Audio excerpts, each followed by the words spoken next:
Hello everyone, welcome you all at Lokesh sir unlimited study zone. Class 10th की science का lecture number 1 start कर रहे हैं। आज क्लास 10th की साइंस की बच्चों पहली क्लास है, ओके। और अपना केमिस्ट्री का टॉपिक स्टार्ट कर रहे हैं। केमिस्ट्री का टॉपिक का नाम क्या है? Chemical reaction and equation, okay. Chemical reaction and equation. सबसे ज़्यादा प्रॉब्लम बच्चों आप लोग को इस चैप्टर में क्यों आती है? 9th क्लास की वजह से। 9th क्लास में आपने ना तो फॉर्मूले याद किए, ना तो आपने एटॉमिक नंबर याद किए, ना तो आपने वैलेंसी याद करी, ना किसी का सिंबल याद किया, ना आपने नाम याद किया। मतलब कुल मिला के 9th क्लास का डब्बा गोल रहता है। और 10th क्लास में पहला ही चैप्टर धर दिया, हाँ या ना। 9th क्लास में 2 चैप्टर थे, एक था स्ट्रक्चर ऑफ एटम और दूसरा स्ट्रक्चर ऑफ एटम और दूसरा था एटम एंड मॉलिक्यूल्स। क्या था? Atom and molecules. 2 चैप्टर थे केमिस्ट्री के जो एटम से रिलेटेड थे। अब वो अगर आपने पढ़े नहीं है तो इसलिए आपको वैलेंसी आती नहीं है, ना आपको आयंस बनाना आता है, तो आप बड़े कंफ्यूज होते हो। इसलिए प्रॉब्लम यहाँ पे हो जाती है बच्चों की, टीचर को आपके साथ दोनों चैप्टर लेके चलना पड़ता है। आपको 9th भी कराना पड़ता है और आपको 10th भी कराना पड़ता है। तो अगर आपके 9th के बेसिक स्ट्रॉन्ग में कर दूंगा तो ये चैप्टर आपको बिल्कुल समझ में आना शुरू हो जाएगा। और अगर 9th के बेसिक स्ट्रॉन्ग नहीं है तो आपको ये चैप्टर समझ में आने में दिक्कत करेगा, ठीक है ना। तो डोंट वरी, जो 9th के बेसिक्स हैं वो अपन इसको लेकर के चलेंगे और आपके बेसिक्स को कंप्लीट कर देंगे, ठीक है भैया। चलिए, तो भैया सबसे पहला टॉपिक है केमिकल रिएक्शन। क्या नाम है? Chemical reaction, yes. Chemical reaction. तो बताइए पहला सवाल, केमिकल रिएक्शन क्या होती है? केमिकल रिएक्शन क्या होती है? केमिकल रिएक्शन क्या होती है? ओके, हाँ कोई भी बता दे, केमिकल रिएक्शन क्या होती है? देखिए, आपने एक एग्जाम्पल दिया मेरे को, आपने मेरे को एक पर्टिकुलर एग्जाम्पल दिया है, ओके। तो केमिकल रिएक्शन का एक जो डेफिनेशन है, a reaction in which 2 reactants 2 or more than 2 reactants combine together, react together, okay, react together to form a new product, to form a new product. मतलब यहाँ पे रिएक्टेंट रहेंगे कुछ और यहाँ पर एक नया प्रोडक्ट बनेगा। क्या बनेगा? नया प्रोडक्ट बनेगा। मतलब बनने वाला जो नया प्रोडक्ट है वो पुराने वालों से इंटायरली डिफरेंट है। पुराने वालों से क्या? बिल्कुल डिफरेंट। समझ में आया ना? मतलब यहाँ पर प्रोडक्ट जो है वो बिल्कुल ही अलग बन रहा है, उसको अपने पुराने वाले से कोई वास्ता नहीं है, खाने वाले उसके पुराने वाले से कोई वास्ता नहीं है ना। तो इसको क्या बोलते हैं अपन? Chemical reaction. क्या बोलते हैं? Chemical reaction. समझ में आया? मतलब आपने लिया कुछ और बन कुछ और गया, लिया कुछ और बन कुछ और गया। रात को दूध रखा, रात को क्या रखा? दूध रखा, समझ गया ना। और सुबह क्या मिला आपको? दही। क्या मिला? दही। क्या दूध और दही एकदम सेम है कि अलग अलग है ना? अलग अलग है ना, दोनों ही अलग अलग केमिकल है कि नहीं है? दोनों ही अलग अलग केमिकल हैं। तो ऐसी रिएक्शन कौन सी रिएक्शन कहलाती है? Chemical reaction. एक्चुअली बच्चों, केमिकल रिएक्शन में एक चेंज इन्वॉल्व होता है। क्या इन्वॉल्व होता है? चेंज। उस चेंज को बोलते हैं केमिकल चेंज। क्या बोलते हैं बच्चों? Chemical change. मतलब हर केमिकल रिएक्शन में एक चेंज इन्वॉल्व है। और कौन सा चेंज इन्वॉल्व है? Chemical change. कौन सा चेंज इन्वॉल्व है? Chemical change. आई बात समझ में ना? मतलब हर केमिकल चेंज को आप केमिकल रिएक्शन के लिए लिखोगे। हर केमिकल चेंज एक प्रकार की केमिकल रिएक्शन है, यस और नो? हर केमिकल चेंज एक प्रकार की केमिकल रिएक्शन है। और केमिकल रिएक्शन के लिखने के तरीके को बोलते हैं केमिकल इक्वेशन। क्या बोलते हैं? केमिकल रिएक्शन के लिखने का तरीका क्या होता है? Chemical equation. आई बात समझ में? अब जैसे आपने कहा केमिकल रिएक्शन क्या है, आपने कहा केमिकल रिएक्शन है carbon plus oxygen, carbon plus oxygen. आपने कहा कि सर कार्बन की लड़ाई ऑक्सीजन के साथ करा दी और कार्बन प्लस ऑक्सीजन बन गया कार्बन डाइऑक्साइड। कार्बन डाइऑक्साइड, बोलो हाँ। Carbon plus oxygen equal to carbon dioxide. अब बच्चों देखिए, ये जो आपके सामने मैंने केमिकल रिएक्शन बताई है। क्या बताई है? Chemical reaction. अब इस रिएक्शन में ना आपको ये पता चल रहा कार्बन कितना यूज़ कर रहे हैं, ना आपको ये पता चल रहा ऑक्सीजन कितना यूज़ कर रहे हैं। बस आपको ये पता चल रहा है कि हाँ ये दोनों को इस्तेमाल करे हो और क्या बन गया है? Carbon dioxide. जैसे फॉर एग्जांपल मैंने कहा केक बनाना है। क्या बनाना है? किसका केक बनाना है? मैदे का। किसका केक बनाना है? तो मैंने कहा मैदे का केक बनाओ। क्या बनाओ? मैदे का केक। मतलब ये मैंने आपको दे दी एक केमिकल रिएक्शन। क्या दे दी? Chemical reaction. अब इसमें कितना मैदा लगना है, कितना दूध लगना है, कितना अंडा लगना है, मैंने कुछ भी यहाँ पर बताया नहीं है। ये मैंने बस एक फॉर्मेट दे दिया आपको, एक स्टेटमेंट दे दिया कि ये वाली फला फला केमिकल रिएक्शन आपको करवानी है, बोलो यस। मगर इस केमिकल रिएक्शन को समझाने के लिए मुझे इसे एक्सप्लेन फॉर्म में लिखना पड़ेगा कि नहीं लिखना पड़ेगा? लिखना पड़ेगा। तो वो एक्सप्लेन फॉर्म क्या कहलाता है? Chemical equation. क्या कहलाता है? Chemical equation. आया समझ में? तो भैया ये अभी अपन ने पढ़ा केमिकल रिएक्शन क्या होती है और केमिकल चेंज। हर रिएक्शन में क्या, हर इक्वेशन में एक चेंज होता है, उस चेंज को ही अपन बोलते हैं, उस चेंज को अपन थ्योरेटिकली बोलते हैं केमिकल रिएक्शन। और केमिकल रिएक्शन को शो करने के लिए हम जिस स्टेटमेंट का, जिस वे का इस्तेमाल करते हैं, जिस तरीके का इस्तेमाल करते हैं, वो कहलाता है केमिकल इक्वेशन। चलिए आगे बात समझ में ना। चलिए केमिकल रिएक्शन देखिए, पीडीएफ में ओपन करिए पीडीएफ। केमिकल रिएक्शन, हाँ क्या लिखा है? Chemical reaction, the transformation of chemical substance into other chemical substances is known as chemical reaction. For example, मतलब what is chemical reaction? The transformation of chemical substance into other chemical substance. एक chemical substance का दूसरे chemical substance में बदलना ही chemical reaction कहलाता है। For example, rusting of iron, burning of coal, burning of candle, burning of paper and setting of milk into cottage cheese और pure घी, और घी, digestion of food. ये सारे किसके एग्जाम्पल हैं? केमिकल रिएक्शन के। इन chemical reaction new substance is formed which is completely different in properties from the original substance. Chemical reaction में जो नया सबस्टेंस बनता है वो पुराने सबस्टेंस से एकदम क्या होता है? अलग होता है। Okay, so in a chemical reaction chemical change take place. इसलिए केमिकल रिएक्शन में कौन सा चेंज होता है? Chemical change. कौन सा चेंज होता है? अच्छे से ये पैराग्राफ पढ़िए, इसमें कौन सी लाइन में दिक्कत है बताइए।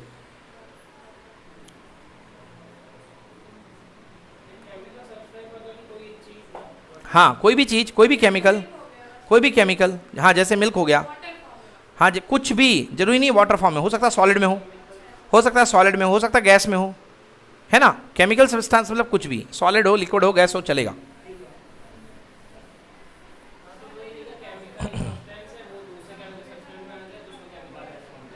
आई बात समझ में?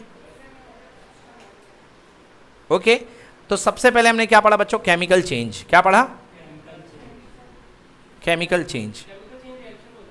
हाँ बताता हूँ ना, केमिकल चेंज मतलब दो सबस्टेंस का मिलकर के एक नए सबस्टेंस में बन जाना, नए प्रोडक्ट में बनना, दैट इज केमिकल चेंज। और केमिकल A प्लस B क्या बदल गया? C प्लस D में। लिया क्या था? A एंड B, बन क्या गया? C and D। जो लेते हैं उसको बोलते हैं रिएक्टेंट्स। क्या बोलते हैं? Reactants.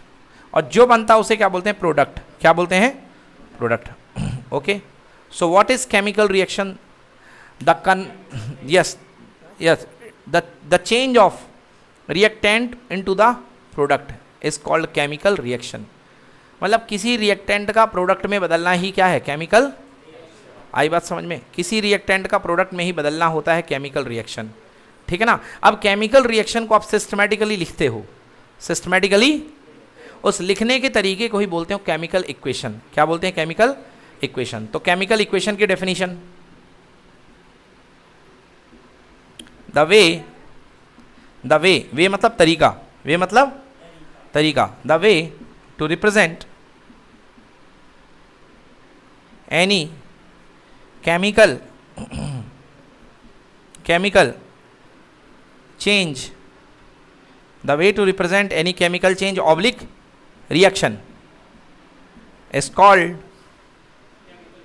chemical equation, is called chemical equation। क्या कहलाता है? Chemical equation. ये इस तरफ लेफ्ट साइड वाले जो भाग लेते हैं उन बोलते हैं रिएक्टेंट, और जो राइट साइड में बनते हैं उनको क्या बोलते हैं? प्रोडक्ट। रिएक्टेंट से प्रोडक्ट का बनना क्या कहलाता है? केमिकल चेंज या chemical reaction? Chemical reaction. Reactant का प्रोडक्ट में बदलना क्या कहलाता है? Chemical reaction. समझ में आया? और इसको लिखने का तरीका, इस रिएक्शन को लिखने का तरीका क्या कहलाता है? Chemical equation. केमिकल,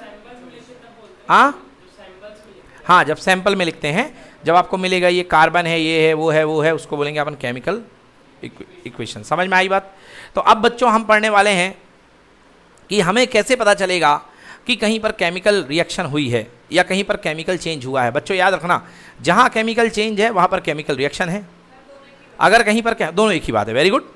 कहीं पर केमिकल चेंज है वहाँ पर क्या है, केमिकल रिएक्शन है। और जहाँ केमिकल रिएक्शन है वहाँ पर उसको लिखने का तरीका है, मतलब वहाँ पर केमिकल इक्वेशन है। समझ में आया बात? समझ गए ना? जहाँ धुआं है वहाँ आग है, जहाँ धुआं है वहाँ आग है, हाँ या ना? मतलब जहाँ पर चेंज हो रहा मतलब वहाँ पर रिएक्शन है, और जहाँ पर आग है वहाँ पर हीट होगी, गर्मी होगी। मतलब जहाँ पर रिएक्शन हो रही है वैसे वहाँ पर उसको लिखने का तरीका है, और उसको लिखने का तरीका क्या कहलाता है, केमिकल इक्वेशन। क्या कहलाता है, केमिकल इक्वेशन। अब देखिए केमिकल इक्वेशन दो टाइप की होती है। कितने टाइप की? दो टाइप की। तो अगला टॉपिक, पहले इसको स्क्रीनशॉट ले लो इसका बेटा, या फोटो ले लो, या इसको नोट कर लो, जो भी करना हो जल्दी से करो। डन हो गया? चलिए अब देखिए बेटा, केमिकल इक्वेशन अपन ने पढ़ी। केमिकल इक्वेशन क्या होती है? केमिकल इक्वेशन दो टाइप की होती हैं। केमिकल इक्वेशन दो टाइप की होती हैं। आइए देखते हैं केमिकल इक्वेशन कितने टाइप की होती हैं। अब हम केवल इक्वेशन के बारे में बात करेंगे। किसके बारे में बात करेंगे? इक्वेशन के बारे में बात करेंगे, क्योंकि चेंजेस के बारे में बात तो हम 8th क्लास में करके आ चुके हैं।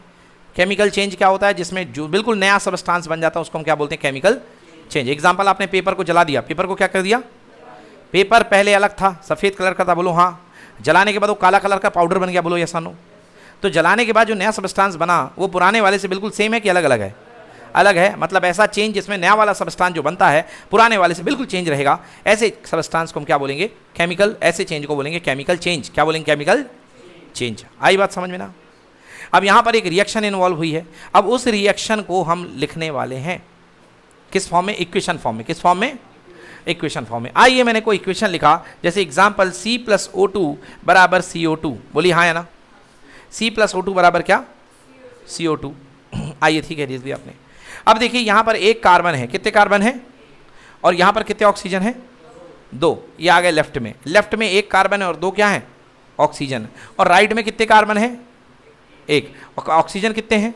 दो। मतलब जितने लेफ्ट में एलिमेंट थे उतने ही राइट में एलिमेंट है, बोलो हाँ या ना? मतलब लेफ्ट और राइट में एलिमेंट के नंबर सेम है कि अलग अलग हैं? सेम है। तो ऐसी रिएक्शन जिसमें लेफ्ट और राइट में नंबर ऑफ एलिमेंट सेम होते हैं, ऐसी रिएक्शन को हम बोलते हैं बैलेंस्ड केमिकल रिएक्शन। क्या बोलते हैं? समझ में आया कि नहीं आया? ऐसी रिएक्शन को बोलेंगे बैलेंस्ड केमिकल रिएक्शन। बोलो क्लियर है? ऐसी रिएक्शन को बोलेंगे बैलेंस केमिकल रिएक्शन। बोलो हाँ या ना? हाँ या ना? ठीक है, चलो देखो ध्यान से। अब दूसरा देखो, H2। बोलो हाँ। प्लस कितना? O2। और मैंने बना दिया पानी, H2O। क्या बना दिया? H2O यानी पानी। H2O किसका फॉर्मूला है? वाटर का। किसका है? वाटर का। आ रहा समझ में? हाँ, वाटर का फॉर्मूला है। देखो हाइड्रोजन के कितने आइटम हैं? ऑक्सीजन के कितने हैं? और हाइड्रोजन, और यहाँ पर हाइड्रोजन के कितने हैं? ऑक्सीजन का कितना है? 0 नहीं है गधों, 1 है। कितना है? 1। जिसके कीजिए कुछ ना लिखा उसको क्या बोलते हैं? 1 है ना? 0 होता तो दिखता ही क्यों है ना? 1 है। तो ऑक्सीजन यहाँ लेफ्ट में कितना था और यहाँ कितना हो गया? 1। एक किसके जेब में चला गया? पता नहीं, एक का हिसाब नहीं है। बोलो हाँ या ना? तो ये रिएक्शन क्या कहलाएगी? बैलेंस या अनबैलेंस? अनबैलेंस। जिसमें एलिमेंट लेफ्ट और राइट में इक्वल नहीं होते हैं, ऐसी रिएक्शन को हम बोलते हैं अनबैलेंस्ड केमिकल इक्वेशन। क्या बोलते हैं? Unbalance chemical equation. याद रखना, केमिकल रिएक्शन कभी अनबैलेंस नहीं होती है, इक्वेशन होती है अनबैलेंस। क्या होती है? इक्वेशन होती है। समझ में आया ना? ठीक है ना? शक्कर में कोई गलती नहीं होती है, शक्कर को तौलने में होती है। शक्कर में कोई गलती शक्कर के तौलने में होती है, हाँ या ना? तो इस तरीके से केमिकल रिएक्शन में कोई वेट करने में, इस तरीके से केमिकल रिएक्शन में कोई गलती नहीं होती है, केमिकल इक्वेशन में होती है, उसके लिखने के तरीके में। बोलो आया समझ में ना?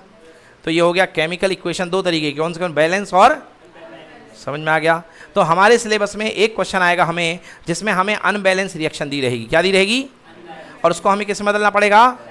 बैलेंस में। तो अनबैलेंस केमिकल रिएक्शन को हमको बैलेंस केमिकल रिएक्शन में बदलना पड़ेगा, हाँ या ना? अभी बदल लेंगे, समझ में आया? मगर अब पढ़ते हैं आइडेंटिफिकेशन ऑफ केमिकल रिएक्शन। समझ गया ना? हेडिंग डालिए, हेडिंग डालिए, आइडेंटिफिकेशन ऑफ केमिकल रिएक्शन।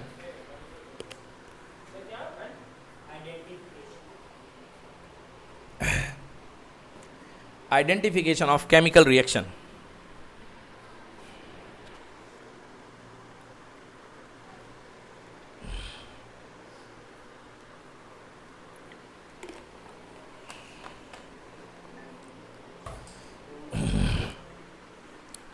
बच्चों मतलब अब हम पता करने जा रहे हैं कि कहीं पर केमिकल रिएक्शन कहाँ कहाँ होती हैं। अब हम ये जानने में इंटरेस्टेड हैं कि केमिकल रिएक्शन कहाँ कहाँ पर हुआ करती हैं। ठीक है, मैं क्या कह रहा हूँ, समझ में आया आपको? आइडेंटिफिकेशन ऑफ केमिकल रिएक्शन का मतलब मैं आपको बताना चाह रहा हूँ कि आप कैसे जानोगे कि कहीं कहीं पर केमिकल रिएक्शन हो रही है। केमिकल रिएक्शन हो रही मतलब केमिकल चेंज हो रहा है, केमिकल चेंज हो रहा है। कैसे जानोगे कि कहीं पर केमिकल रिएक्शन हो रही है? कुछ तरीके हैं जिनको इस्तेमाल करके आप जान सकते हो कि केमिकल रिएक्शन हो रही है, केमिकल चेंज हो रहा है। जिनमें से पहला है, फर्स्ट है evolution of gas. Evolution of मतलब गैस का निकलना। किसका निकलना? गैस का। तो पहला हो गया एवोल्यूशन ऑफ गैस, मतलब गैस का निकलना। ठीक है बेटा। दूसरा, वेरी गुड बेटा, बहुत अच्छे, change in colour. Change in colour, आई बात समझ में ना? ठीक है ना? आप भी कई बार खाना खा लेते हैं, बोलिए हाँ, गड़बड़ हो जाती है पेट में, हाँ या ना? फिर क्या निकलती है? गैस। क्या निकलती है? गैस। समझ गए ना? हाँ, मतलब कौन सी रिएक्शन हो गई? Chemical reaction. कौन सी रिएक्शन हो गई? Chemical reaction. बोलो हाँ या ना? क्लियर हो गया? मोजे में बदबू आ रही है, 2-3 दिन से आपने मोजे बदले नहीं हैं, है ना? बहुत दिन से आपने मोजे बदले नहीं हैं, है ना? या कोई फल सड़ गया, कोई फ्रूट सड़ गया है, और फ्रूट सड़ गया तो बदबू आने लग गई। क्या आने लग गई? तो क्यों आने लगी? क्योंकि क्या हो गई वहाँ पर? केमिकल रिएक्शन हो गई। क्या हो गई? Chemical reaction. कोई चूहा मर गया, उसमें बदबू आ रही है, मतलब क्या हो गया? कोई केमिकल रिएक्शन। समझ में आया? So all these are chemical reaction. जिसके कारण बदबू आती है केमिकल रिएक्शन कहलाती है। समझ में आया? दूसरा, change in colour. Change in colour, chemistry के एक्सपेरिमेंट तो होते ही हैं कलर चेंज के लिए। वो दो चीज़ों को मिलाया, नया बन पड़ा, हाँ या ना? मज़ा आ गया। कुछ मिलाया, नया बन पड़ा, नीला हरा मिलाया, पीला बन गया, बोलो हाँ। तो ये सब कौन सी रिएक्शन है? Chemical reaction. कौन सी रिएक्शन है? Chemical reaction. Change in colour, एक और बताओ क्या तरीका होता है? Very good, change in temperature. Change in temperature, तो टेम्परेचर चेंज करना तो बड़ा आसान है, केमिकल रिएक्शन है। चेंज इन टेम्परेचर, हाथ में आपने सबने घर में यूज़ होता है निरमा। क्या यूज होता है? निरमा। वॉशिंग पाउडर निरमा, हाँ या ना? टाइड, हैंको, निरमा, जो जो यूज़ होता है, हाथ में लीजिए थोड़ा सा और उसमें 2 बूंद नमक डालिए। 2 बूंद क्या डालिए? आपको गरम गरम लगता है? ट्राई नहीं किया? चलिए ट्राई करिएगा तो देख लीजिएगा, हल्का सा नीचे नीचे गरम गरम लगेगा अगर आप निरमा का इस्तेमाल करते हैं। चलिए वो नहीं किया है, घर में कभी घर में कभी भी आपके यहाँ चूना का पुताई होती है ना? चूना जो होता है उसको पोता जाता है, हाँ या ना? तो जो कच्चा चूना मार्केट से आता है ना? कच्चा चूना मार्केट से आता है जिसको बोलते हैं लाइम स्टोन। क्या बोलते हैं? लाइम स्टोन है, इसको क्विक लाइम बोलते हैं। क्या बोलते हैं बेटा? Quick lime. क्या बोलते हैं? Quick lime. जो कच्चा चूना आता है गिड्डी वाला, तो उसको आपने कभी पानी में घोला? हाँ, फिर वो बनता है लाइम स्टोन। तो क्विक लाइम को आपने पानी में घोलते हैं तो बहुत जोर की बुड़ बुड़ बुड़ बुड़ बुड़ बुड़ बुड़ हीट निकलती कि नहीं निकलती? निकलती है ना? यस। तो यहाँ पर कौन सी क्या? Evolution of heat. क्या? Evolution of heat. समझ में आया? तो मतलब ये भी केमिकल रिएक्शन हुई कि नहीं हुई? तो चौथा तरीका क्या? चेंज इन टेम्परेचर के बाद evolution of heat. Evolution of heat. Evolution of heat. अच्छा, चेंज इन स्टेट के बारे में देखिए। चेंज इन स्टेट कई बार केमिकल रिएक्शन होता भी है और कई बार केमिकल रिएक्शन नहीं होता। तो चेंज इन स्टेट एक बहुत बड़ा श्योर तरीके का चेंज नहीं माना जा सकता है। हाँ, जैसे एग्जाम्पल के लिए पानी पिघल गया, बर्फ पिघल गया। बर्फ क्या हो गया? पिघल गया। अब भैया बर्फ पिघल गया तो पहले भी बर्फ क्या था? H2O, और पिघलने के बाद पानी है, अभी क्या है? H2O। तो ये कोई chemical reaction? Change in state. तो वही तो मैं बोल रहा हूँ ना, बर्फ पिघलने के पहले क्या था? सॉलिड था। क्या था? सॉलिड। और पिघलने के बाद क्या हो गया? लिक्विड। तो स्टेट तो चेंज हुई है, मगर ये किसी प्रकार का केमिकल चेंज नहीं है, कोई केमिकल का बदलाव नहीं हुआ है। मगर कुछ रिएक्शंस हैं जिनमें चेंज इन स्टेट को भी केमिकल चेंज माना जाता है। मतलब यदि स्टेट चेंज होती तो वहाँ पर केमिकल चेंज हुआ है। समझ में आया? तो लिख सकते हैं यहाँ पे चेंज इन स्टेट। हाँ, मेन ऊपर के 4 काम के हैं। 5वां मैं बोल चुका हूँ, एक्सेप्शनल है। अभी आपने देख लिया बर्फ़ का पानी में, बर्फ़ का पानी में स्टेट तो चेंज हुई है मगर केमिकल रिएक्शन नहीं है, क्योंकि बर्फ़ भी है H2O और पानी भी है H2O। समझ में आया? कोई दिक्कत? यस, ठीक है ना? इस तरीके से आपको पता चल गया कि केमिकल रिएक्शंस कहाँ कहाँ होती है। अब लिखिए टाइप्स ऑफ केमिकल रिएक्शन। हाँ, एक और बताओ कौन सा है? फिर सोचो कौन सा है ये चेंज के लिए? चेंज इन कलर लिख दिया? हाँ लिख दिया। Change in temperature, evolution of the gas. और कौन सा है बताओ? और कौन सा है? बस यार काफ़ी है। हाँ ठीक है, 5 ही हैं, और कोई आएगा तो बता देंगे, डोंट वरी बीच में। चलिए अब लिखिए, अब लिखिए types of reaction.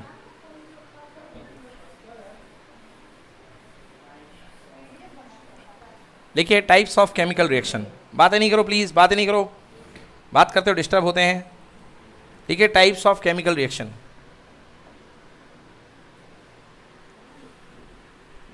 Types of chemical reaction बच्चों, पहला है टाइप्स ऑफ केमिकल रिएक्शन में आपके 10th क्लास में कॉम्बिनेशन रिएक्शन। कौन सी रिएक्शन है? कॉम्बिनेशन। नाम से ही पता है कि कॉम्बिनेशन मतलब दो लोगों का जुड़ना, और जब दो रिएक्टेंट जुड़ करके एक सिंगल प्रोडक्ट बनाते हैं तो ऐसी रिएक्शन को हम क्या बोलते हैं? Combination reaction. When two reactant combine together to form a single product, when two reactants are combine together to form a single product, है ना? जब when two reactant combine together to form a single product, this reaction is called combination reaction. समझ में आया? Example, मान लीजिए आपके पास magnesium है, क्या है, और आप मैग्नीशियम को गर्म कर रहे हो। क्या कर रहे हो? मैग्नीशियम को गर्म कर रहे हो। किसी दिन आपको यहीं लैब में मैग्नीशियम को जला के दिखाएंगे। मैग्नीशियम जिस दिन मिल जाएगा उस दिन उसको जला करके दिखाएंगे, समझ गए ना? एक फुलझड़ी का जुगाड़ कर लीजिएगा। क्या कर लीजिएगा? फुलझड़ी का जुगाड़। अपन फुलझड़ी ले आइएगा और अपन मैं लाऊंगा मैग्नीशियम, मैं लाऊंगा मैग्नीशियम, समझ गए ना? तो मतलब कहना चाहिए वर्ल्ड ब्राइटेस्ट बल्ब है। वर्ल्ड ब्राइटेस्ट बल्ब मतलब दुनिया का सबसे चमकदार तरीके से जलने वाला बल्ब। सबसे ज़्यादा चमकदार लाइट मिलेगी किसकी? मैग्नीशियम की। किसकी मिलेगी? मैग्नीशियम के। तो आपको जला करके दिखाएंगे। जब भी आप मैग्नीशियम को ऑक्सीजन के साथ ट्रीट करेंगे तो आपके पास बनेगा MgO, मैग्नीशियम ऑक्साइड। क्या बनेगा? Magnesium oxide. हाँ तो बताइए ये रिएक्शन बैलेंस है कि अनबैलेंस है? अनबैलेंस है। तो MgO2 नहीं लगेगा, कभी MgO2 नहीं बनेगा, MgO ही बनेगा। क्या बनेगा? MgO। हाँ अब ये चीज़ जानने वाली है कि सर MgO क्यों बना, MgO2 क्यों नहीं बना? इसका आंसर क्लास 9th में है। आइए देखते हैं, जवाब दिए देते हैं। बेटा अब याद रखिएगा, आपको मैं वैलेंसी पढ़ाते जा रहा हूँ। क्या पढ़ाते जा रहा हूँ? तो सबसे लास्ट वाले पेज में एक जगह वैलेंसी का कॉर्नर बना लीजिएगा, है ना? तो एक तरफ प्लस वालों की वैलेंसी और एक तरफ माइनस वालों की वैलेंसी। बेटा ध्यान देखो, यहाँ देखो बेटा, मैग्नीशियम की वैलेंसी होती है +2 और ऑक्सीजन की कितनी होती है? -2। मतलब इसको 2 इलेक्ट्रॉन देना है और इसको 2 इलेक्ट्रॉन लेना है। तो जब दोनों आपस में +2 -2 मिलेंगे तो क्या हो जाएंगे? कैंसिल। तो क्या बन जाएगा? MgO। आया समझ में ना? इसलिए मैग्नीशियम का ऑक्साइड क्या होता है? Magnesium oxide MgO। आई बात समझ में ना? मगर फिलहाल ये रिएक्शन कैसी है कि बैलेंस की अनबैलेंस? अनबैलेंस है, क्योंकि ऑक्सीजन कितने हैं? यहाँ कितने हैं? 1। यहाँ पर ऑक्सीजन लेफ्ट में कितने हैं और राइट में कितने हैं? 1। तो हमको दोनों तरफ 2-2 चाहिए होंगे, हाँ या ना? तो चलिए यहाँ पर क्या लगा लिया और यहाँ पर भी क्या लगा लिया। ध्यान से देखो, मैग्नीशियम कितने, यहाँ पे मैग्नीशियम कितने, ऑक्सीजन कितने, ऑक्सीजन कितने? 2, क्योंकि 2 आगे लगा मतलब दोनों के लिए 2-2 काउंट होगा। आ गया समझ में ना? तो ये कहलाएगा 2MgO। क्लियर है? बन जाएगा ना? और ज़्यादा इस रिएक्शन को इन्फॉर्मेटरी बनाते हैं। मैग्नीशियम किस फॉर्म में होता है? सॉलिड।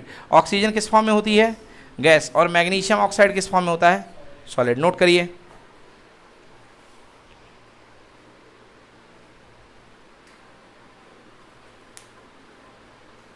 ठीक है, अब तो आपने देखी सबसे पहले कॉम्बिनेशन रिएक्शन देख ली। सेकेंड लिखिए डिकम्पोजिशन रिएक्शन। अभी भी लिखाई मैंने, बता दी।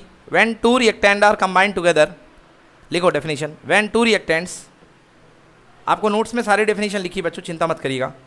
When two reactants are combined together, combined together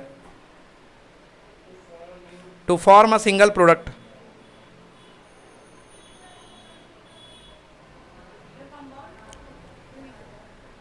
to form a single product,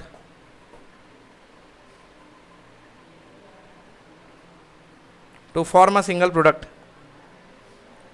the reaction, then the reaction is called,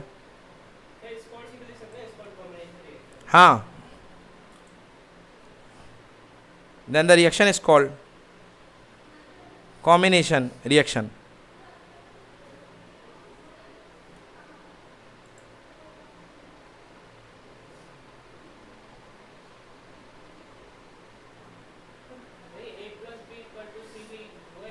हाँ ये इसका फॉर्मेट है, टाइप है, ये इसका कोड है।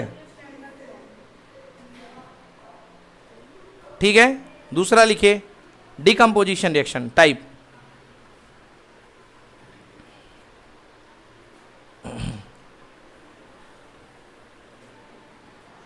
Type 2 decomposition reaction,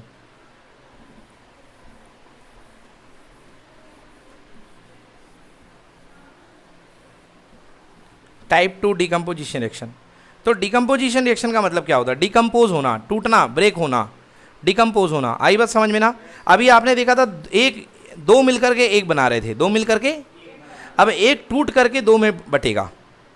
when a single reactant, the reaction in which a single reactants breaks into two products, two और more then to, कम से कम दो में टूटे या दो से ज्यादा में टूटे, that reaction is called decomposition. Yes, okay.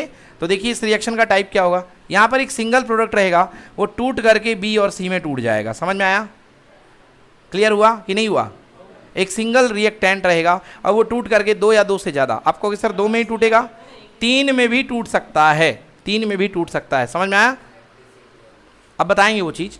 तो तीन में, दो में टूट सकता है, तो लिखिए definition. The reaction in which, the reaction in which a single reactants breaks into two or more than two, two or more than two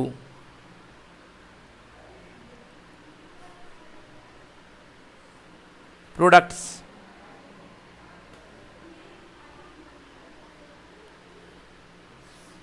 ठीक है ना, जिसमें एक सिंगल रिएक्टेंट दो या दो से ज़्यादा प्रोडक्ट में टूट जाता है, उसको क्या बोलते हैं अपन? Decomposition reaction. एग्जाम्पल आइए देखते हैं। एग्जाम्पल, बच्चों आपने संगमरमर का नाम सुना होगा। संगमरमर CaCO3, क्या फार्मूला होता है? CaCO3। अब इसको बोलते हैं केमिस्ट्री में कैल्शियम कार्बोनेट। क्या बोलते हैं? कैल्शियम कार्बोनेट, ठीक है ना, कैल्शियम कार्बोनेट तो बोलते हैं इसको। बेटा जब CaCO3 को आप ब्रेक करते हो, इसको आग में डाल देते हो, क्या डालते हो? आग में, या इसको हीट करते हो, तो बेटा ये टूट जाता है CaO + CO2। गिन लो, कैल्शियम कितना था? एक था। कैल्शियम कितना था? यहाँ भी कितना है? एक। ऑक्सीजन कितने थे? तीन थे। एक ये और दो ये, दो एक कितना हो गया? तीन। और कार्बन कितना है? एक। यहाँ भी कितना है? एक। मतलब यहाँ पर कैल्शियम कार्बोनेट टूट करके दो सिंपल प्रोडक्ट में बदल चुका है। अगर आप इसकी स्टेट की बात करो तो कैल्शियम कार्बोनेट क्या होता है? सॉलिड। कैल्शियम ऑक्साइड क्या होता है? सॉलिड। कार्बन डाइऑक्साइड क्या होती है? गैस। तो समझ में आ रहा है कि एक सिंगल रिएक्टेंट टूट करके दो में टूट चुका है ना। तो ऐसी रिएक्शन को क्या बोलेंगे? Decomposition reaction. क्या बोलेंगे? Decomposition reactions. अब बात करते हैं types of decomposition. Types of decomposition.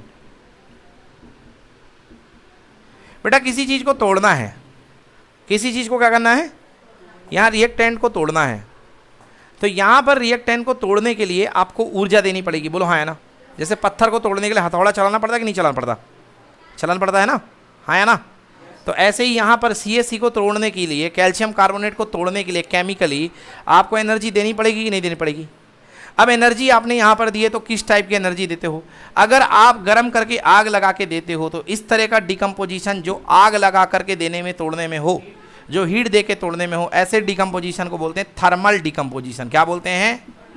Thermal decomposition. समझ में आया? समझ में आया कि नहीं आया? ऐसा डिकम्पोजिशन कहलाता है थर्मल डिकम्पोजिशन। जो आग लगा करके हो उसको थर्मल डिकम्पोजिशन। बेटा गेट थोड़ा सा लगा दे बेटा, हाँ ऐसे धक्का दे दे, बस धक्का दे दे। वेरी गुड वेरी गुड, बहुत शानदार, बस काफ़ी है। तो ऐसा डिकम्पोजिशन कहलाता है थर्मल डिकम्पोजिशन। ठीक है बेटा, क्या दी है तुमने? आग लगाई है। क्या लगाई है? आग लगाई मतलब हीट दी है। क्या दी है? सामान्य भाषा में बोलता हूँ आग लगाना, मगर केमिकल में क्या? हीट। केमिस्ट्री में क्या बोलेंगे? हीट देना। हीट की मदद से होने वाला डिकम्पोजिशन क्या कहलाता है? Thermal decomposition. दूसरा, अगर मान लो कोई आग लगाने से ना टूटता, किसी को करंट मारना होता, करंट देने से टूटता, तो ऐसा, हाँ कौन? वाटर। कौन होता है? वाटर। एग्जाम्पल वाटर का, वाटर का एग्जाम्पल पहले देख लो। 2H2O यानी पानी। ब्रेक करने के लिए आप इसको इलेक्ट्रिकल डिकम्पोजिशन करते हो। कौन सा डिकम्पोजिशन?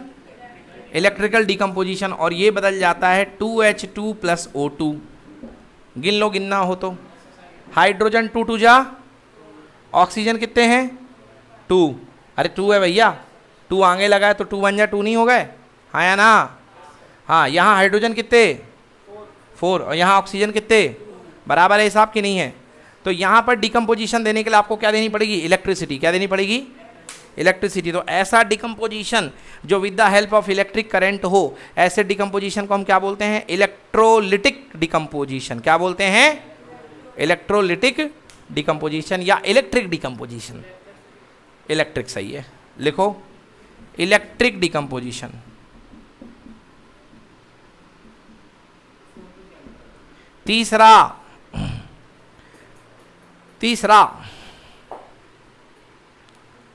तीसरा डिकम्पोजिशन मैं आपको बता रहा हूं, सनलाइट की प्रेजेंस में होने वाला डिकम्पोजिशन। मतलब कुछ मटेरियल ऐसे होते हैं जो सनलाइट की प्रेजेंस में, जिनमें सूर्य की रोशनी पड़ती है तो वो डिकम्पोजिशन होते हैं। ऐसे डिकम्पोजिशन को बोलते हैं क्या? थर्मल में नहीं आएगा वो आएगा फोटो डिकम्पोजिशन। फोटो का मतलब सनलाइट, फोटो का मतलब सनलाइट। कौन सी लाइट? सनलाइट। तो ऐसा डिकम्पोजिशन कहलाता है फोटोकेमिकल नहीं बेटा, फोटो डिकम्पोजिशन। हाँ, फोटो डिकम्पोजिशन। अब आप कहोगे सर इसका एग्जाम्पल दे दो, है ना बेटा? तो इसका एग्जाम्पल ले लो बेटा, सिल्वर ब्रोमाइड। सिल्वर ब्रोमाइड के 2 मॉलिक्यूल ले लिए, 2AgBr। क्या ले लिए? 2AgBr। इसको छत में जाके रख दो। छत में जाके रखोगे तो क्या लगेगी? लाइट, धूप लगेगी। सनलाइट में कौन सी रे होती है? Ultra violet. कौन सी रे होती है? अल्ट्रा वायलेट रे जब इसके पास आके पड़ेगी तो ये सिल्वर अलग हो जाएगा और ब्रोमीन गैस उड़ जाएगी, गैस बन के। सिल्वर अलग हो गया, 2Ag अलग हो गया और ब्रोमीन अलग हो गई। पहले दोनों इकट्ठा थे कि ना थे? अब दोनों टूट गए कि ना टूट गए? -2 नहीं यार, नहीं, +1। Ag की +1, Br की -1, दोनों जुड़ करके क्या? AgBr। समझ में आया? तभी तो 2 हैं सिल्वर और 2 हैं ब्रोमीन। एक से जुड़ेगा तो 2 से जुड़ेंगे। अरे क्योंकि ब्रोमीन का मॉलिक्यूल 2 फॉर्म में होता है, वो तो अलग हो चुके ना। बैलेंसी का फंडा तो एक साथ होने में दिखेगा ना। जब साथ में थे तब दिखेगी इसकी +1 और इसकी कितनी? -1। बैलेंसी की बात करनी तो यहाँ देख के करो, इसको देख के थोड़ा ना करोगे। समझ में आया? कोई दिक्कत? नोट करो। तो ये कहलाता है photo decomposition. Solid liquid gas कौन? अच्छा, ये AgBr सॉलिड, ये है सॉलिड और ये है गैस। गैस है तभी तो उड़ गई।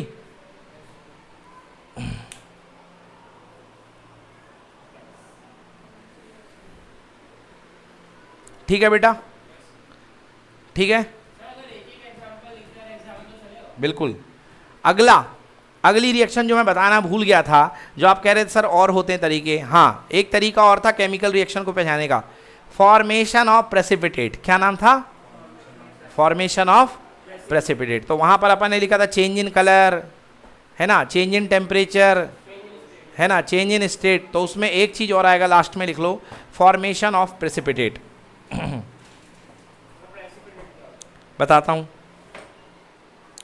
Formation of precipitate. रफ कर दूं इसको? ये पूरा लिख चुके हो ना बेटा? नहीं लिखे तो फोटो ले लो। हाँ, फॉर्मेशन ऑफ प्रेसिपिटेट। तो बेटा प्रेसिपिटेट भी बनता है। अब आपने पूछा प्रेसिपिटेट क्या होता है। आप क्या करना, घर में कभी चौक लेना और चौक को घोल देना। चौक को क्या कर देना? चौक का पाउडर बना करके उसको घोल देना। बोलो हाँ। और थोड़ी देर के लिए छोड़ देना। नीचे आकर के सफ़ेद सफ़ेद सेटल हो जाता कि नहीं हो जाता? उसके पार्टिकल सेटल हो जाते हैं। तो जो वो पार्टिकल नीचे सेटल हो जाता है उसको बोलते हैं प्रेसिपिटेट। क्या बोलते हैं? हाँ, जो पानी में घुलते नहीं है बल्कि नीचे आके जमा हो जाते हैं, हाँ या ना, तो उसको क्या बोलते हैं? प्रेसिपिटेट। समझ में आया ना? हाँ, ऐसे घर में आप अगर जूस बनाओ, घर में क्या बनाओ और जूस को थोड़ी देर के लिए रख दो, ऑरेंज जूस को, तो उसके कतरे नीचे नीचे आ जाते हैं और पूरा पानी पानी ऊपर रहता है। बोलो हाँ या ना? तो उसको पहले क्या करते हैं अपन, चम्मच से घोल लेते हैं, तब पीने में मज़ा आता है। बोलो हाँ या ना? है ना? तो ऐसी रिएक्शन जिसमें एक सॉलिड मास मतलब ठोस मास आ करके नीचे सेटल हो जाता है बॉटम में, तो ऐसी रिएक्शन को हम क्या बोलते हैं? Precipitation reaction. क्या बोलते हैं? Precipitation reaction. लिखो, अगला लिखो, precipitation reaction.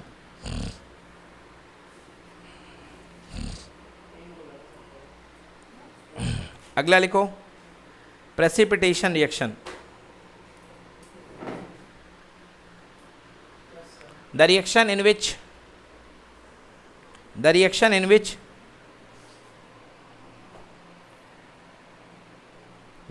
which precipitate is formed out। precipitate short में लिखते हैं उसको पीपीटी डॉट, केमिस्ट्री में लिखते हैं PPT dot. The reaction in which precipitate is formed out is called precipitation reaction. ऐसी रिएक्शन जिसमें प्रेसिपिटेट बनता है, फॉर्म्ड आउट, FORMED, बन जाता है, is formed out, FORMED OUT, formed out, called precipitation reaction। हाँ,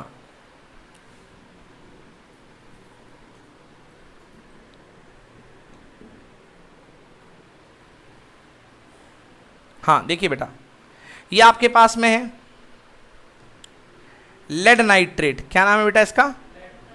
लेड नाइट्रेट, ठीक है ना। अब देखो बेटा कैसे, लेड नाइट्रेट, लेड की वैलेंसी 1, नाइट्रेट की वैलेंसी -1। समझ में आया बेटा? ये है लेड नाइट्रेट, और ये के मतलब पोटेशियम, और आयोडीन का मतलब आयोडाइन। पोटेशियम की वैलेंसी +1, आयोडीन की वैलेंसी कितनी? -1। जब दोनों को आपस में जोड़ते हो बेटा, ये आयन होता है प्लस, ये होता है माइनस, ये होता है प्लस, ये होता है माइनस। इनके एक अदला बदली हो जाती है। क्या हो जाती है? तो पोटेशियम किसको पकड़ लेगा? आयोडीन को। और सॉरी, लेड किसको पकड़ लेगा? आयोडीन को। और पोटेशियम किसको पकड़ लेगा? नाइट्रेट को। मतलब ये बन जाएगा PBI + KNO3। आई बात समझ में? प्लस वाला माइनस से जुड़ गया इसके वाले से, और इसके वाले का इससे जुड़ गया। समझ में आया? अदला बदली हो गई। आपको याद रखना पड़ेगा बेटा, ये एग्जाम्पल आपको याद रख के जाने पड़ेंगे। समझ में आया? हाँ, अब रटना भी क्या है, आयन चेंज हो रहे हैं तो रटना भी तो नहीं है ना, है ना। आयन चेंज हो गए प्लस, हाँ, डबल डिस्प्लेसमेंट। कौन सी रिएक्शन? क्योंकि 2 बार डिस्प्लेसमेंट हुआ है। कितने बार डिस्प्लेसमेंट हुआ है? 2 बार। एक बार नहीं हुआ, उसको बोले डबल डिस्प्लेसमेंट। तो ये जो रिएक्शन होती है जिसमें एक सॉलिड मास बनेगा, तो बेटा देखो यहाँ पर ये बनेगा सॉलिड मास जिसका नाम है PPT। ये नीचे आके बैठ जाएगा, और ये येलो कलर का होता है। क्या होता है बेटा? किस कलर का? येलो कलर का। जो लेड आयोडाइड होता है वो येलो कलर का होता है। तो ऐसी रिएक्शन जो होती है इसको हम बोलते हैं क्या? कौन सी रिएक्शन? Precipitation reaction. Such a reaction is called precipitation reaction. हाँ बेटा ले आओ। तो ऐसी रिएक्शन को हम कौन सी रिएक्शन बोलते हैं? प्रेसिपिटेशन रिएक्शन, ठीक है। Such a reaction is called precipitation reaction. Note कर लीजिए।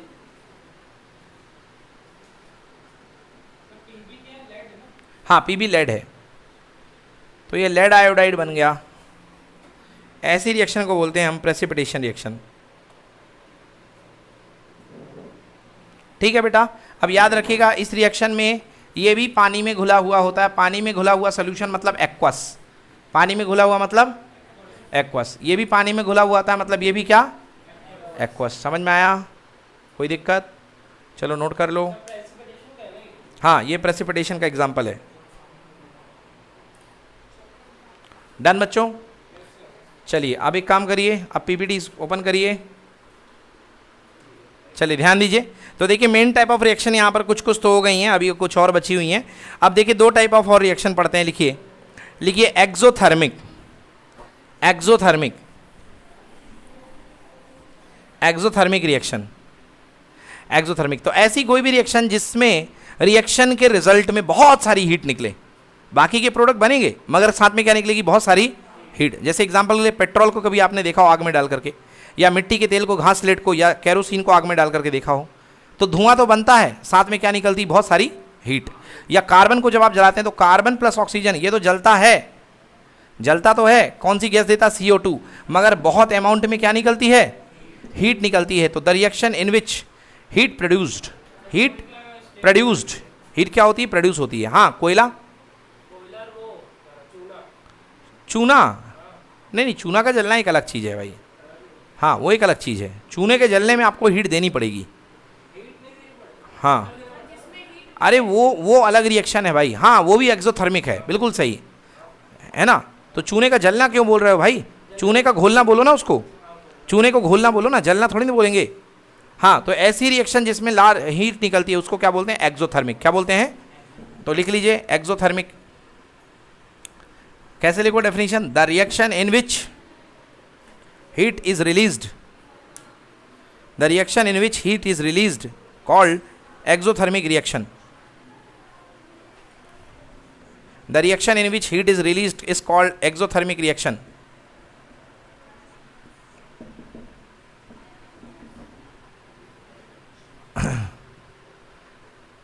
ओके ठीक है.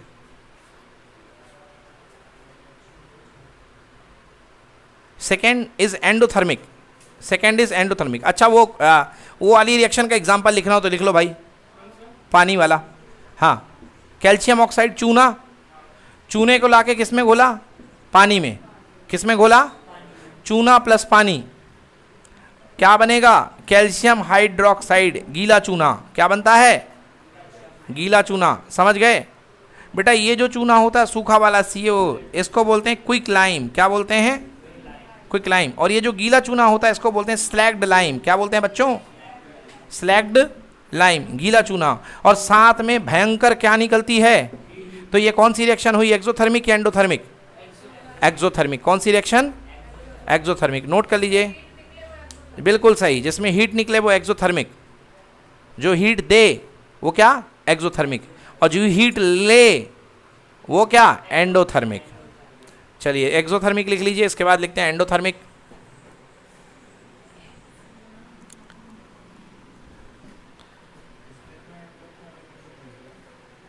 अभी आएगा.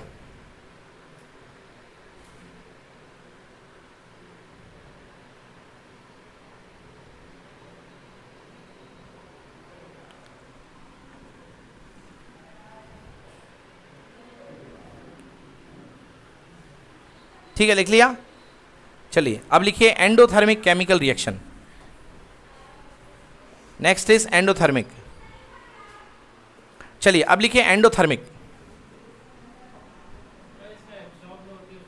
हाँ एंडोथर्मिक. देखिए उसमें हीट अपन को मिल रही थी और ये हीट क्या मतलब वहां पर हीट रिलीज हो रही थी. यहां पर हीट क्या होगी? एब्जॉर्ब होगी. क्या होगी? हीट एब्जॉर्ब होगी. वो गर्मी दे रही थी और ये गर्मी लेगा. गर्मी लेगा. समझ में आया? समझ में आया? जैसे एग्जांपल एक्सोथर्मिक का, एंडोथर्मिक का, CaCO3 कैल्शियम कार्बोनेट. कैल्शियम क्या है? कार्बोनेट. जब आप इसको गर्म करोगे, बेटा गर्म करने का साइन ये होता है ट्रायंगल. एरो के ऊपर ट्रायंगल लगाओ. जब आप इसको गर्म करोगे तब ये टूटेगा. किस में टूटेगा? Calcium oxide plus calcium carbon dioxide में. तो बताओ यहां पर हीट मिल रही है कि हीट दे रहे हो? दे रहे हो. तो ये रिएक्शन कौन सी होगी? एंडोथर्मिक. कौन सी रिएक्शन होगी? एंडोथर्मिक. चलिए नोट करिए.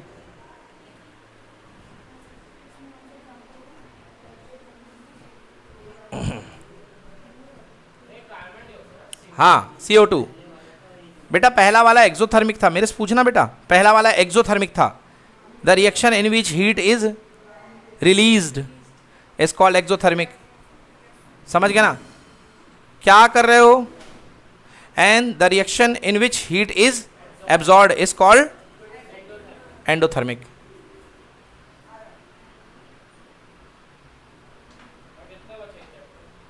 थोड़ा सा ठीक है ना? नेक्स्ट देखिए, अगला देखिए displacement reaction.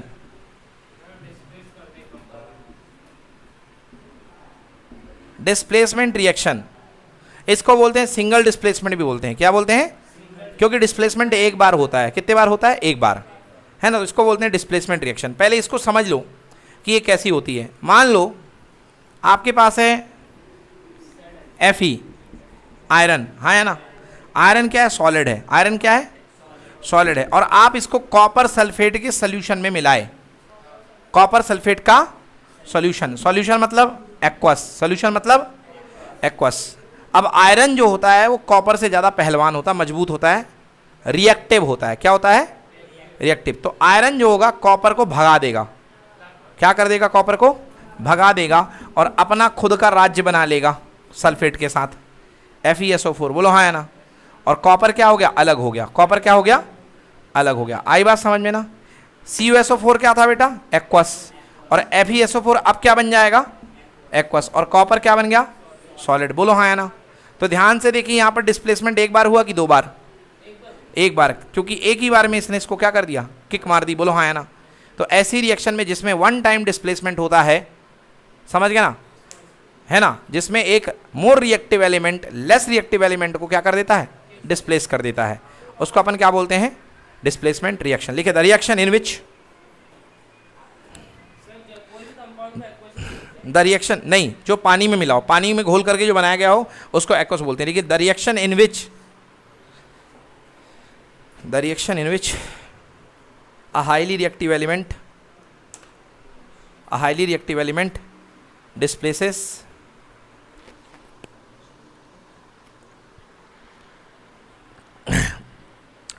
less reactive element is called displacement reaction। हाँ नहीं, less reactive element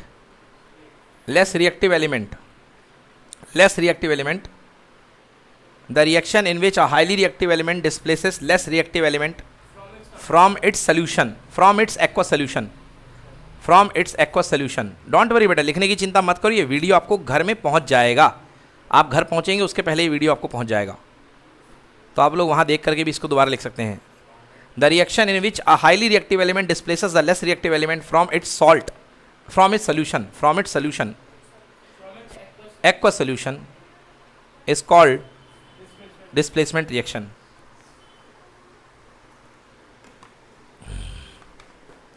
समझ में आया? चलो ओके, अगला डबल डिस्प्लेसमेंट रिएक्शन। अगला लिखिए डबल डिस्प्लेसमेंट रिएक्शन।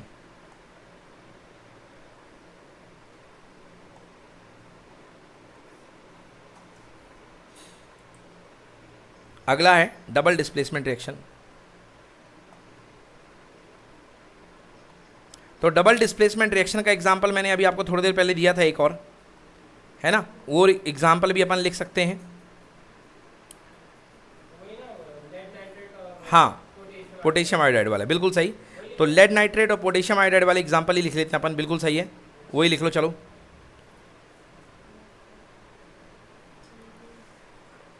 या एक दूसरा लिखो, पुराना क्यों लिखना, दूसरा लिखो, दूसरा लिख लें। हाँ पहले वो आप लिख लिखो, जगह छोड़ दें, अब मेरा वाला लिखें। लिखिए बैरियम क्लोराइड BaCl2 बेटा ये भी एक्वस होता है। गुड इवनिंग, जस्ट 1 मिनट बैठो बाहर, है ना। बैरियम Cl2 BaCl2 मैंने बैरियम क्लोराइड प्लस